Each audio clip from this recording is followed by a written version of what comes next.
మంత్రులు మంచిగున్నారులా నేను వచ్చేసిన ఇయాల సుతం సూపర్ సూపర్ వార్తలు పట్టుకొచ్చిన ఇంకెందుకు ఆలస్యం మొదలు పెద్ద వార్తలు చూద్దాం పారి భూమి లేని పేదలకు 12,000 ఇస్తున్నట మంత్రులు చెప్పిండ్రు హామీలన్నీ తీర్చిందట అల్గి వెళ్ళిపోయిండు మంత్రి కోమటిరెడ్డి హట్టు చేసిండట ఉత్తమ్ కుమార్ రెడ్డి మంత్రి స్పీకర్ ముందే కొట్టుకున్న లీడర్లు వీళ్ళని చూసి నేర్చుకోవాలట కార్యకర్తలు సివిల్ సప్లైస్ 1100 స్కామ్ సీఎం మంత్రులు కలిసి చేసిండట స్కీమ్ మిస్ వరల్డ్ ఖర్చు ఎంత అంటే జవాబు లేదు ఆర్టీఐ కింద అడిగితే సమాచారం రాదు మొన్న ఊరికి పోతే ఓ అన్న కాంగ్రెస్ పార్టీ ఎన్నికలకు ముందు ఏం చెప్పింది ఇప్పుడేం చెప్తున్నది హే అంతా ఆగమాగం చందన చేస్తున్నదని ముచ్చట మొదలుపెట్టి ఓడవకుండా చెప్తూనే ఉన్నాడు అరే ఎందుకే అట్లా కాంగ్రెస్ మీద కసుబుసులాడుతావు వాళ్ళు చెప్పిన అన్ని చేస్తున్నారంటే నా మాట వింటలేడు ఇప్పుడు గీ మంత్రుల మాట విన్న తర్వాతనైనా నమ్ముతాడు కావచ్చు సార్లు ఇక మీరు కానిర్రి ముందుగాల పైసల మంత్రి భట్టి విక్రమార్క సారు కాంగ్రెస్ పార్టీ ఏం చేసిందో ఎట్లా చేస్తున్నదో చెప్తున్నాడు మంచిగా నుర్రి కుటుంబంలో ఒకవేళ భూమే లేకపోతే ఇందిరమ్మ ఆత్మీయ భరోసా అని ప్రతి కుటుంబానికి 12,000 రూపాయల లెక్కన సంవత్సరానికి ఆ కుటుంబానికి ఇచ్చే ఏర్పాటు చేశాం ఇన్నరా కాంగ్రెస్ పార్టీ అంటే పడని ప్రతిపక్ష పార్టీలు లొల్లి చేస్తున్నాయి గాని భూమి లేనోళ్లకు 12,000 ఇస్తున్నదట కాంగ్రెస్ సర్కారు ఎప్పుడొచ్చింది ఎక్కడొచ్చింది మాకైతే వస్తలేవు అని అంటున్నారా లేదు మీరు సర్కార్ దగ్గర 12,000 తీసుకొని అబద్ధం ఆడుతున్నారు కావచ్చు అంతేగాని మంత్రి భట్టి విక్రమార్క అబద్ధం ఆడేటోడు కానే కాదు భూమి లేని పేదలకు ఏడాదికి 12,000 పడుతున్నాయి అదంతే ఇంకేం మాట్లాడకుండ్రి ఈ మంత్రి సాబు ఇట్లంటే ఇంకో మంత్రి సారు చూడుండ్రి ఏమంటున్నాడో 70,000 మందికి ప్రభుత్వ ఉద్యోగాలు కల్పించిన ఘనత కాంగ్రెస్ పార్టీ ప్రభుత్వానికి ఏ రోజు కూడా పబ్లిక్ సర్వీస్ కమిషన్ ద్వారా ఉద్యోగాలు కల్పించలేని దౌర్భాగ్యపు ప్రభుత్వం ఉండే ఆ రోజు టీఆర్ఎస్ మార్పు ఎక్కడ కనబడ్డదంటే ఆ మార్పు పోయి ఆ నిరుద్యోగ యువత ఈ రోజు ఉద్యోగాలు సాధించి ఉద్యోగాల గురించి ట్రైనింగ్ పొందుతున్న వారిని అడగండి మార్పాడ కనబడుతుందని మనవి చేస్తా ఉన్నా అది 70,000 ఉద్యోగాలు వచ్చినాయి మా ఇంట్లో పిల్లగానికి రాలేదని 70,000 ఉద్యోగాలకు నోటిఫికేషన్ కాంగ్రెస్ సర్కారు ఎప్పుడు ఇచ్చిందని అడగకుండ్రి కాంగ్రెస్ సర్కార్ ఇచ్చింది ఉద్యోగాలు వచ్చినాయి 70,000 మంది జాబులు చేస్తున్నారు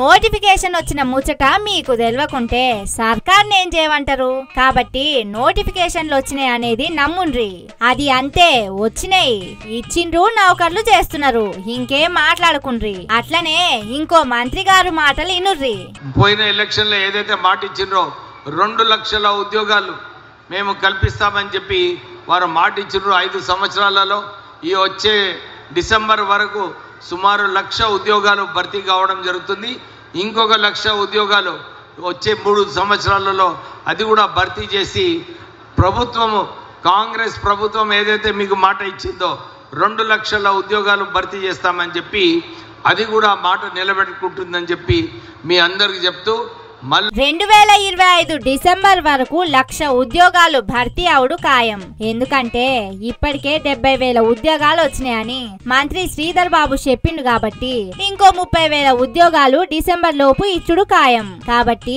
నిరుద్యోగులు రోడ్ల మీదకెక్కి లొల్లి చేసే ఆలోచన బంద్ పెట్టుండ్రి 2 లక్షల ఉద్యోగాలు మంత్రి వివేక్ చెప్పినట్టు వస్తాయి ఏంది నమ్ముతలేరా అరే ఇట్లా అయితే ఎట్లా మీతోని మంత్రి సార్లు చెప్పినవి వచ్చినాయి చెప్తున్నాయి వస్తాయి ఇంకేం మాట్లాడకుండ్రి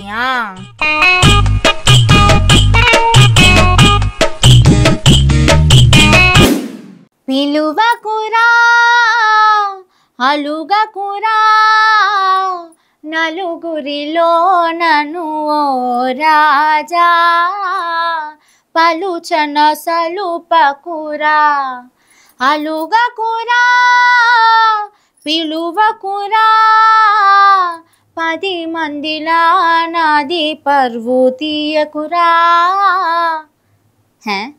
ఏంది పిల్ల వెనకటి ఏ అన్నారు సినిమా రాగం ఎత్తింది కొంపదీసి ఇప్పుడు కచేరీ పెడతదా ఏంది అని భయపడుకుండ్రి. మన మంత్రులు ఒకల మీద ఇంకొకరు అలిగి అటకెక్కుతున్నారట. అందుకే ఈ పాట వాడిన. ఆ ముచ్చటేందో చూడుర్రి ముందు. నేను అలిగా అని బుంగమూతి పెట్టిన అన్నట్టే చేస్తున్నారట మన మంత్రులు. పేరుకే రాష్ట్రానికి మంత్రులు గాని చిన్న పిల్లగాన్ల కొట్లాట కంటే అద్మానం చేస్తున్నారట.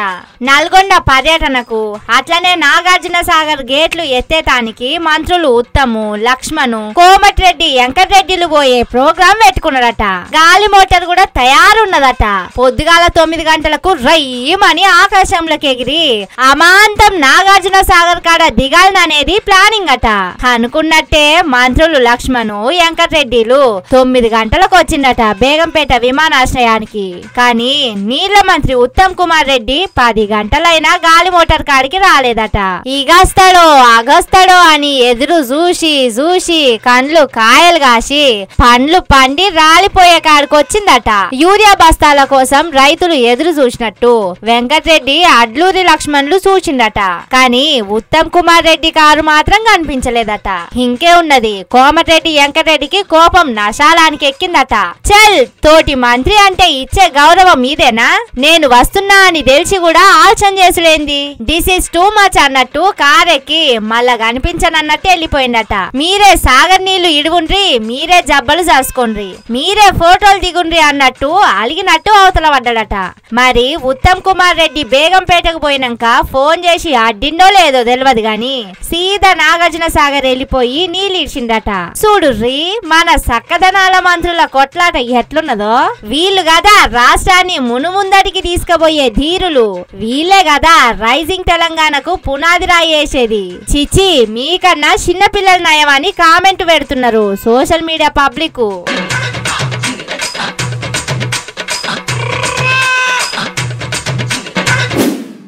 మంత్రి తుమ్మల నాగేశ్వరరావు, స్పీకర్ గడ్డం ప్రసాద్ ఆధ్వర్యంలో కాంగ్రెస్ పార్టీ కార్యక్రమాలు మహా జోరుగా సాగుతున్నాయి.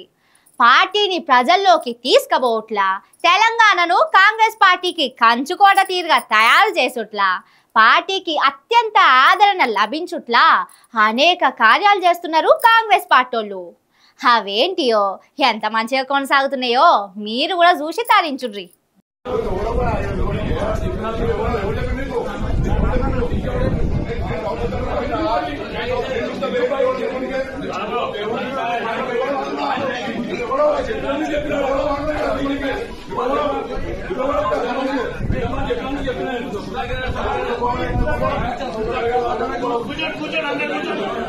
అవునరా బాయ్, వస్తాం, బరాబర్ వస్తాం, నువ్వెవర్రా చెప్పేటానికి అని కుర్చీలో కూర్చున్న కాంగ్రెస్ పార్టీ లీడర్ సుర్రుమని లేచిండు.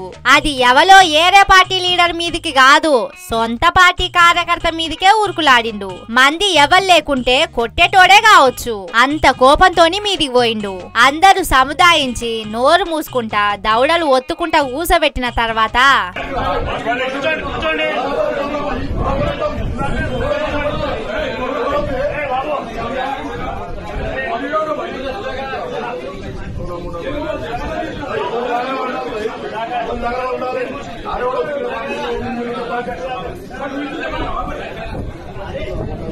ఇన్నరా, నువ్వు ఎవడవు బే చెప్పేటానికి? బరాబర్ వస్తాం, నువ్వెవడవు బే? ఎవ్వని జాగల వాడుండాలే, నాకెవడు వాడొచ్చి చెప్పేటానికి అని కుర్చీలో కూర్చొనే బూతు పురాణం మొదలుపెట్టిండ్రు. అదే సభల అసెంబ్లీ స్పీకర్ గడ్డం ప్రసాద్, మంత్రి తుమ్మల నాగేశ్వరరావులు ఉన్నారు. వాళ్ళ ముందట తమ ప్రతాపం ఏంటిదో చూపెట్టిండ్రు కాంగ్రెస్ పార్టీ లీడర్లు. బూతులు తిట్లతోని సభను విజయవంతం చేసిండ్రు. ఇట్లా అయితేనే కాంగ్రెస్ పార్టీకి తిరుగుండది, ప్రజల్లో మంచి ఆదరణ లభిస్తుంది. తెలంగాణలో కాంగ్రెస్ పార్టీ కంచుకోట తీరుగైతది. అందుకే పార్టీ 3 పువ్వులు 6 బూతులు అన్నట్టు కార్యక్రమాలు చేసుకుంటా ముందటికి పోతున్నది. ఇంత మంచి కార్యాలు చేస్తున్న కాంగ్రెస్ పార్టీ రాష్ట్రాన్ని ఏలుకుంటా రైజింగ్ తెలంగాణ అంటున్నది. అయితది తెలంగాణ రైజింగ్, వీళ్ళతోని ఖచ్చితంగా అయితది.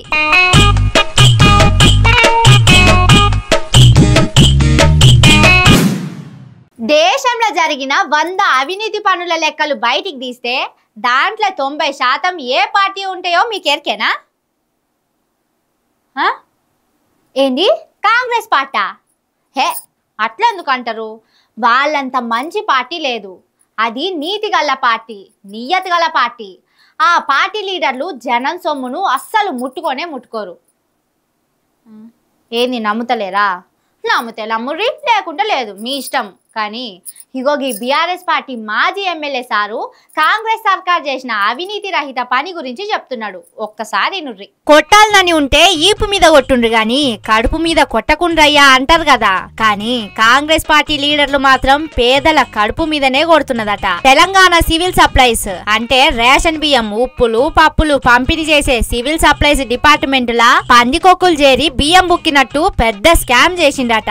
ఒక్కటి కాదు, రెండు కాదు, 1100 కోట్లు అమాంతం మింగి నీళ్లు దాగిండ్రట.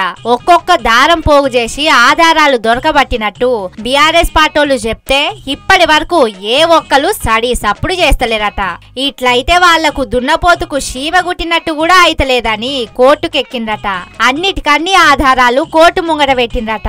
అవన్నీ చూసిన కోర్టు సర్కార్ను జవాబు చెప్పుండ్రు అన్నదట. కానీ ఇప్పటికి 3 నెలలు దాటినా స్కామ్ ముచ్చట మీద ఊలుకులేదు, పలుకులేదట.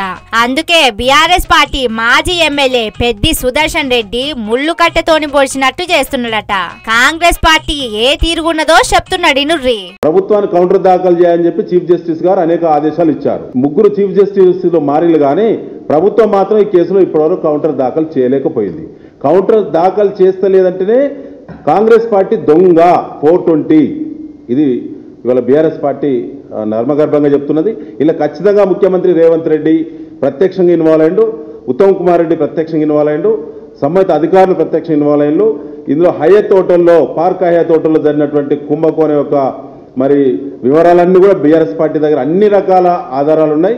ఇన్నరా బీఆర్ఎస్ పార్టీలు కాంగ్రెస్ పార్టీని స్కామ్ గ్రేస్ అని ఎందుకు అంటున్నారో సీఎం రేవంత్ రెడ్డి, ఉత్తమ్ కుమార్ రెడ్డి ఇంకా చాలా మంది జేబులు నింపుకునే పనిలా భాగమైందట. అందుకే తప్పించుకునే ప్రభుత్వం తుప్పు రాలగొట్టాలని ED, CBI, ACB, FCI, DRI, central vigilance కేంద్ర దర్యాప్తు సంస్థలకు పెద్ది సుదర్శన్ రెడ్డి ఫిర్యాదు చేసిండు. పేదల నోరు కొట్టే పని చేసినోళ్లను దొరకబట్టాల్సిందే అని, వాళ్ళు చేసిన లత్కోర్ పనులు బయట పెట్టాల్సిందే అని పట్టుబట్టిండు.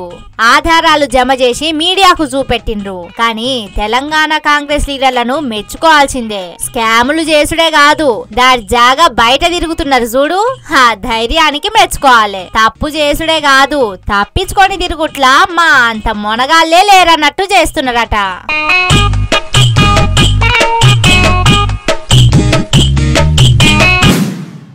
ఇంటికి చుట్టాలొస్తే ఎవ్వలైనా మర్యాద చేస్తారు. ఇంట్లో ఉన్నా లేకున్నా ఆర్భాటాలకు పోకుండా ఆగమాగం కాకుండా ఉన్నంతలో చదువుకొని అతిథి మర్యాదలు చేస్తారు. అట్లనే మిస్ వరల్డ్ పోటీలకు వచ్చిన ప్రపంచ చుట్టాలకు తెలంగాణ సర్కారు ఎసొంటి మర్యాదలు చేసింది. అసలే పైసలు లేని రాష్ట్రమాయే, సీఎంను ఘోషణ 1 రూపాయి ఎక్కువ లేని రాష్ట్రమాయే. మరి ఆ అందమైన భామల కోసం ఎంత ఖర్చు చేసిండు అనేది తెలుసుకుందామని పోతే ఏమైందో చూడుర్రి. లక్షాధికారైనా లవణ అన్నమే గాని మెరుగు బంగారాన్ని ఎవలు మింగరు. ధనమెంత ఉన్నా ధాన్యం గింజలే తింటారు గాని మనులు, మాణిక్యాలు ఆరగించరు. కానీ మిస్ వరల్డ్ బామల 1 ప్లేట్ తిండి ఖర్చు 1,00,000 రూపాయలైనాయని అన్నారు. ఇంతకు మిస్ వరల్డ్ తెలంగాణలో పెట్టినందుకు చేసిన ఖర్చు ఎంత, దాంట్లో మన రాష్ట్రం పెట్టింది ఎంత, తెలంగాణ జనం మీద పడుతున్న భారం ఎంత అనేది తెలుసుకునే పని ముంగటేసుకున్నాడు కరీం అన్సారీ అనే ఓ అన్న. దునియా దేశాల్లో తెలంగాణ పేరు మారి మోగిపోతది. టూరిజం ఒక్కసారే ఆకాశానికి ఎగబాకుతది. తెలంగాణకు బయటి దేశాల ఆదాయం బాగా వస్తదని ఎన్నెన్నో చెప్పిండు. మరి ఖర్చు ఎంత, ఇప్పటి వరకు వచ్చిందెంత అనేది తెలుసుకుందామని ఆర్టీఏకు అప్లై చేస్తే అడ్డం పొడుగు సమాధానాలు చెప్పిందట టూరిజం శాఖ. అసలు మా టూరిజం శాఖకు అందాల పోటీలకు సంబంధమే లేదు. ఈ ముచ్చటను కల్చరల్ డిపార్ట్మెంట్ వాళ్ళని అడుగుండ్రి అని తప్పించుకున్నదట టూరిజం శాఖ. చూడుర్రి ఎట్లున్నదో ముచ్చట. దొంగతనం చేసిన వాళ్ళు తప్పించుకున్నట్టు ఎసొంటి ఉపాయాలు చేస్తున్నారో. అందాల పోటీల పేరుతోని ఎంత మాయం చేసిండ్రో అనేది బయట పడొద్దని ఇట్లా చేస్తున్నారని కొందరంటే, తెలంగాణ జనం సొమ్మును విచ్చలవిడిగా ఖర్చు చేసిన సంగతి తెలిసి జనం తూ తూ అంటారని ఇంకొందరు అంటున్నారట. అందాల పోటీల ముచ్చట అడిగితే అడ్డగోలు సమాధానాలు చెప్తున్నారట. మరి నిజంగానే టూరిజం శాఖకు సంబంధం లేదా అంటే టూరిజం మంత్రి జూపల్లి కృష్ణారావు అందాల పోటీల జ్యోతి వెలిగించి ఎల్బీ స్టేడియంలా యమ్మ ఉరుకుడురికిండు. ఇప్పుడేమో బాధ్యత నాది కాదన్నట్టు తప్పించుకునే బాటలు ఎత్తుకుతున్నాడు. వాళ్ళట్లా చెప్తున్నందుకు అనుమానాలు పుట్టుకొస్తున్నాయట తెలంగాణ ప్రజలకు. ఎన్ని కోట్లు మాయం చేసిండ్రో, ఎవలెవలు జేబులు నింపుకుంటున్నారో ఏం పాడో పోండ్రి అని అనుకుంటున్నారట. చూడాలే మరి దీంట్లో ఎంత కుంభకోణం బయటపడుతుందో.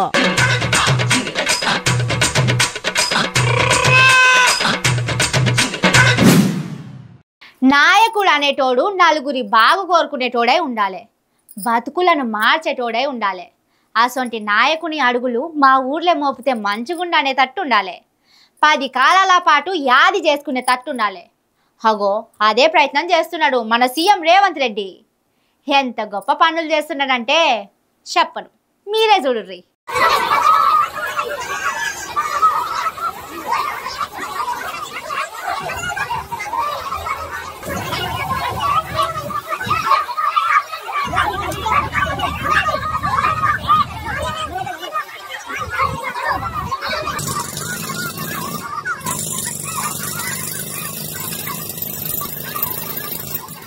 నమ్మి నానబోస్తే పుచ్చిబుర్రలైనట్టు కాంగ్రెస్ సర్కార్ వస్తే కష్టాలు తీరుతాయి అనుకుంటే చూడుర్రి కొత్త కష్టాలు ఎట్లొచ్చినాయో.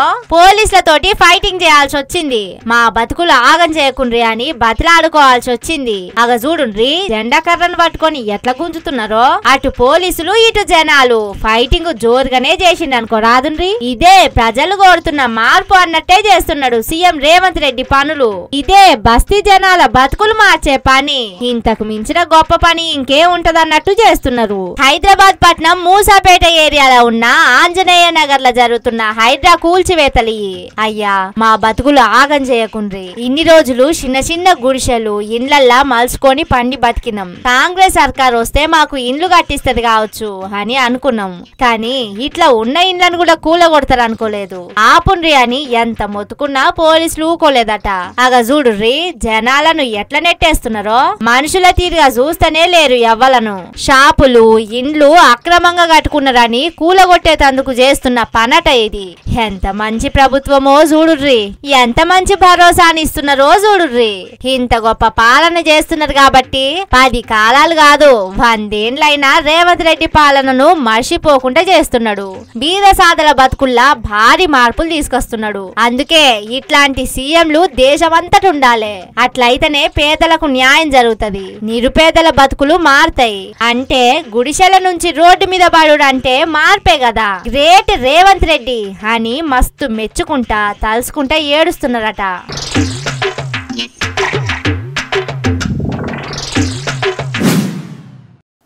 ఇవి అతి ముచ్చట్లు.